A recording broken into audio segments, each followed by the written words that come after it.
नमस्कार, मैं हूं निकिता और आप देख रहे हैं सत्यहिंदी.com। चलिए एक नजर डालते हैं अब तक की सुर्खियों पर। कर्नाटक चुनावों को लेकर कांग्रेस और अन्य दलों के साथ आने के सवाल पर अब राज्य के पार्टी अध्यक्ष डीके शिव कुमार ने स्थिति साफ करते हुए कहा कि पार्टी जनता दल एस के साथ कोई भी गठबंधन नहीं करेगी और 10 मई को होने वाले चुनावों में 2/3 से बहुमत हासिल करेगी। एनडीटीवी को दिए एक इंटरव्यू में डीके शिव कुमार ने कहा कि कांग्रेस का कर्नाटक में मजबूत आधार है और उसने समाज के सभी वर्गों के लिए कल्याण के काम किए हैं। उन्होंने दावा किया कि कर्नाटक के लोग मुख्यमंत्री बसवराज बोम्मई के नेतृत्व वाली भाजपा सरकार से तंग आ चुके हैं, जिस पर उन्होंने आरोप लगाया कि वे अपने वादों को पूरा करने में विफल रही है और भ्रष्टाचार और घोटालों में शामिल रही है। कांग्रेस नेता ने आगे कहा कि 4 साल की डबल इंजन सरकार विफल रही और एक नया इंजन होगा जो कर्नाटक की समृद्धि के लिए काम करेगा। चुनाव आयोग की कर्नाटक चुनावों को लेकर घोषणा के बाद से ही राजनीति तेज हो गई है और दोनों पार्टियों की तरफ से बयानबाजी भी शुरू हो गई है। 10 मई को होने वाले कर्नाटक चुनावों में माना जा रहा है कि बीजेपी और कांग्रेस के बीच सीधी टक्कर देखने को मिलेगी। वहीं राहुल गांधी ने चुनावों की तैयारियों को लेकर बड़ा फैसला किया है और इस बार वे चुनाव प्रचार वहीं से शुरू करेंगे जहां उन्होंने 2019 में मोदी पर टिप्पणी की थी, जिसके बाद उनके खिलाफ सूरत की एक अदालत ने फैसला दिया था और उनकी संसद की सदस्यता रद्द हो गई थी। आज भारतीय निर्वाचन आयोग ने प्रेस कॉन्फ्रेंस कर कर्नाटक चुनावों की तारीखों का ऐलान कर दिया है। कर्नाटक में 10 मई को मतदान होगा, जिसके नतीजे 13 मई को आएंगे। आपको बता दें कि कर्नाटक की 224 सदस्यीय विधानसभा सीटों पर चुनाव होगा, जिसके बाद राज्य को अगला मुख्यमंत्री मिलेगा। वहीं पिछले चुनावों में बीजेपी को बहुमत न मिलने के बावजूद राज्य में जुलाई 2019 में सरकार बनाई थी। वर्तमान में भाजपा के पास 121 विधायक हैं, जबकि कांग्रेस के पास 70 और जनता दल सेक्युलर पार्टी के पास 30 विधायक हैं। वहीं अब जहां भाजपा इन चुनावों में कर्नाटक में सत्ता में बने रहने की कोशिश करेगी, तो वहीं कांग्रेस एक समय पर अपने गढ़ रहे कर्नाटक को एक बार फिर से बीजेपी से छीनने की कोशिश करेगी। कर्नाटक चुनाव के साथ साथ चुनाव आयोग ने कुछ राज्यों में रिक्त सीटों पर भी उपचुनाव कराने का ऐलान किया है। इन सीटों पर भी 10 मई को मतदान होगा और नतीजे 13 मई को कर्नाटक के नतीजों के साथ ही आएंगे। इनमें पंजाब की जालंधर लोकसभा सीट, ओडिशा की झारसुगुड़ा विधानसभा सीट, उत्तर प्रदेश की 96वां स्वार विधानसभा सीट और मेघालय की सोहियोंग विधानसभा सीट शामिल है। इसके लिए नामांकन 13 से 20 अप्रैल तक होगा। बताते मिर्जापुर की 96 सीट अपना दल एस के विधायक राहुल कुल के निधन के कारण, तो वहीं स्वार सीट से विधायक अब्दुल्ला आजम पर हेट स्पीच के मामले में 2 साल की सजा सुनाए जाने के बाद खाली हो गई थी।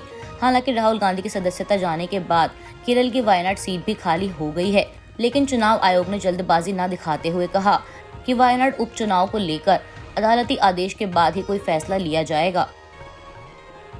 दिल्ली में चल रहे SCO समिट में आज प्रधानमंत्री मोदी ने सदस्य देशों को संबोधित किया और अर्थव्यवस्था और खाद्य सुरक्षा जैसे कई अहम मुद्दे उठाए। पीएम मोदी ने अपने संबोधन में कहा कि कोरोना महामारी और यूक्रेन में संकट ने ग्लोबल सप्लाई चेन में कई व्यवधान पैदा किए हैं, जिससे दुनिया अभूतपूर्व ऊर्जा और खाद्य संकट का सामना कर रही है। SCO को हमारे क्षेत्र में विश्वसनीय और विविध सप्लाई चेन विकसित करने का प्रयास करना चाहिए। अर्थव्यवस्था पर बात करते हुए प्रधानमंत्री मोदी ने आगे कहा कि भारतीय अर्थव्यवस्था इस साल 7.5% की दर से बढ़ने की उम्मीद जताई जा रही है। इसके लिए बेहतर कनेक्टिविटी की जरूरत होगी। साथ ही यह भी जरूरी होगा कि हम सभी एक दूसरे को ट्रांजिट का पूरा अधिकार दें। भारत के राष्ट्रीय सुरक्षा सलाहकार अजीत डोभाल ने चीन पर परोक्ष रूप से निशाना साधते हुए आज SCO के सदस्यों को एक दूसरे की क्षेत्रीय अखंडता का सम्मान करने की आवश्यकता पर जोर दिया। अपने भाषण में अजीत डोभाल ने कहा कि सदस्य देशों से संप्रभुता, राज्यों की क्षेत्रीय अखंडता और राज्य की सीमाओं की अनुल्लंघनीयता, बल का उपयोग न करने या अंतर्राष्ट्रीय संबंधों में इसके उपयोग की धमकी और आसन क्षेत्रों में एक तरफा सैन्य श्रेष्ठता की मांग नहीं करने के लिए पारस्परिक सम्मान का आह्वान करता है। आतंकवाद पर भी अजीत डोभाल ने भाषण में कड़ा रुख अपनाते हुए कहा कि आतंकवाद अंतर्राष्ट्रीय शांति और सुरक्षा के लिए सबसे गंभीर खतरों में से एक है। आतंकवाद का कोई भी कार्य, चाहे उसकी प्रेरणा कुछ भी हो, अनुचित है। मीडिया को संबोधित करते हुए आज मध्य प्रदेश के मुख्यमंत्री और बीजेपी नेता शिवराज सिंह चौहान ने कांग्रेस और राहुल गांधी पर कड़ा हमला बोलते हुए कहा कि राहुल को उनकी गलती की सजा मिली है। शिवराज सिंह ने अपने बयान में आगे कहा कि राहुल गांधी ऐसे नेता हैं जिन्हें न राष्ट्र की जानकारी है न राष्ट्र हित की। देश संविधान से चलता है, जुबान से नहीं चलता।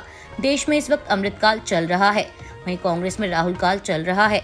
उन्होंने आगे कहा कि राहुल नेहरू गांधी परिवार के सबसे असफल, सबसे कमजोर, लापरवाह और अहंकारी नेता हैं। मोदी पर की गई टिप्पणी को लेकर मुख्यमंत्री ने कहा कि राहुल अलग अलग वर्ग, जातियों और पिछड़ों का अपमान करते हैं और उसके बाद माफी भी नहीं मांगते। बीजेपी नेता ने कहा कि अभी तो सिर्फ सांसदी और बंगला गया है, मगर कांग्रेस ऐसे ही पिछड़ों से टकराती रही तो उसका अस्तित्व भी चला जाएगा। केजरीवाल द्वारा दिल्ली विधानसभा में अडानी मोदी पर किए हमलों पर आज बीजेपी ने दिल्ली के सीएम को आड़े हाथों लिया।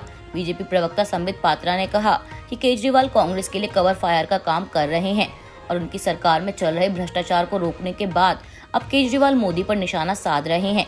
आपको बता दें कि केजरीवाल ने विधानसभा में दिए अपने भाषण में दावा किया था कि अडानी मोदी के फंड मैनेजर हैं और अडानी में सारा पैसा प्रधानमंत्री मोदी का लगा हुआ है। वहीं अब केजरीवाल के इस बयान पर संबित पात्रा ने आरोप लगाया है कि सदन के पटल पर प्रधानमंत्री के बारे में केजरीवाल के बयान उनकी हताशा को दिखाते हैं और इस हताशा का कारण उनकी सरकार में हो रहे भ्रष्टाचार और उनके मंत्रियों का जेल जाना है। 13 मई 2008 को जयपुर में हुए सीरियल ब्लास्ट मामले में आज हाईकोर्ट ने बड़ा फैसला सुनाते हुए सजा पाने वाले 4 दोषियों को बरी कर दिया है। सीरियल ब्लास्ट मामले में इससे पहले चारों दोषियों को ट्रायल कोर्ट ने फांसी की सजा सुनाई थी, मगर हाई कोर्ट ने सभी सबूतों को खारिज करते हुए चारों दोषियों के डेथ रेफरेंस खारिज कर दिए हैं। मामले की सुनवाई कर रही जस्टिस पंकज भंडारी और समीर जैन की बेंच ने कहा कि जांच अधिकारी को लीगल जानकारी नहीं है और उनके खिलाफ कार्रवाई के लिए डीजीपी को कहा गया है। हाईकोर्ट के फैसले के बाद चारों दोषियों के वकील सैयद ने बताया कि ये न्याय की जीत है और इसके लिए हम पिछले 16 सालों से लड़ रहे थे। बंगाल में होने वाले पंचायत चुनाव से पहले तृणमूल कांग्रेस ने भाजपा पर हमले तेज कर दिए हैं और अब मुख्यमंत्री ममता बनर्जी आज कोलकाता में 2 दिवसीय धरना शुरू करेंगी। माना जा रहा है कि अंबेडकर की प्रतिमा पर विरोध के दौरान ममता बनर्जी केंद्र से मिलने वाले फंड पर रोक को लेकर भी बीजेपी को निशाने पर ले सकती हैं। वहीं दूसरी तरफ मुख्यमंत्री के भतीजे और तृणमूल महासचिव अभिषेक बनर्जी भी केंद्र की नीति और बंगाल के प्रति उसके सौतेले रवैये के विरोध में शहीद मीनार मैदान में एक रैली को संबोधित करेंगे। बता दें कि ममता बनर्जी का प्रदर्शन 2024 के लोकसभा चुनावों के लिए तैयारी के रूप में भी देखा जा रहा है, जिसे लेकर ममता पहले ही कह चुकी हैं कि वे अकेले ही चुनाव लड़ेंगी। हालांकि हाल ही में राहुल गांधी को लेकर टीएमसी के कांग्रेस को मिले समर्थन के बाद एक बार फिर विपक्षी एकता की अटकलें तेज हो गई हैं। अभी के लिए बस इतना ही। बाकी की खबरों के लिए बने रहिए सत्यहिंदी.com के साथ।